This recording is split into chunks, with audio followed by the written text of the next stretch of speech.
रोहित शर्मा और stump mic पुणी viral hitman stadium रे सुभिला भॉइस शाबाश टिके वर्ल्ड कप खेलना है।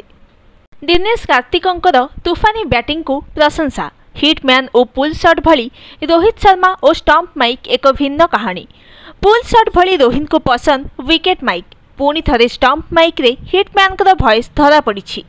सोशल मीडिया रे भाइराल होईछि तांको मजालिया अंदाज। भारतीय टीम रो नेतृत्व नेउथुवा बेले जेउ भली भाबरे खेलाड़ींकर मनोबल बढ़ाउथिले ठीक सेही भली किछि अंदाज आईपीएल ले देखिबाकू मिलिछि।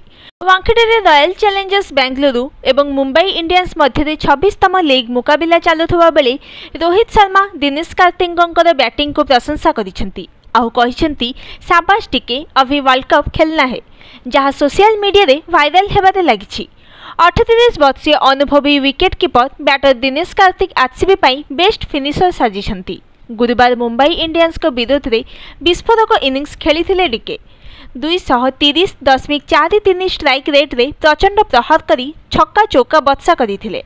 मात्र 23 बॉल खेली 53 रन संग्रह करी दल को मजबूत स्थिति में पहुंचाई।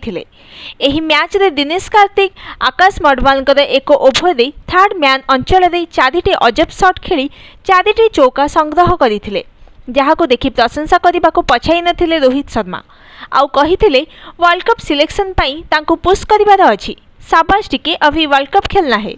रोहित एभली अंदाज देखि हसिबाको लागिथिले ईशान किशन।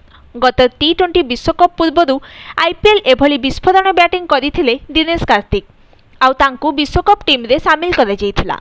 एथिरे भी तांको बड़ धरण बैटिंग करी चयन कमिटीर फोकस निज आड़कू टाणिबाकू चेष्टा करुछंती टिके। दिनेश कार्तिकंकर दमदार बैटिंग बल रे मुंबई इंडियंस को आरसीबी 196 रन टार्गेट देथिला। एही 53 रन इनिंग्स रे 5टी चौका और 4टी छक्का मारिथिले डिके।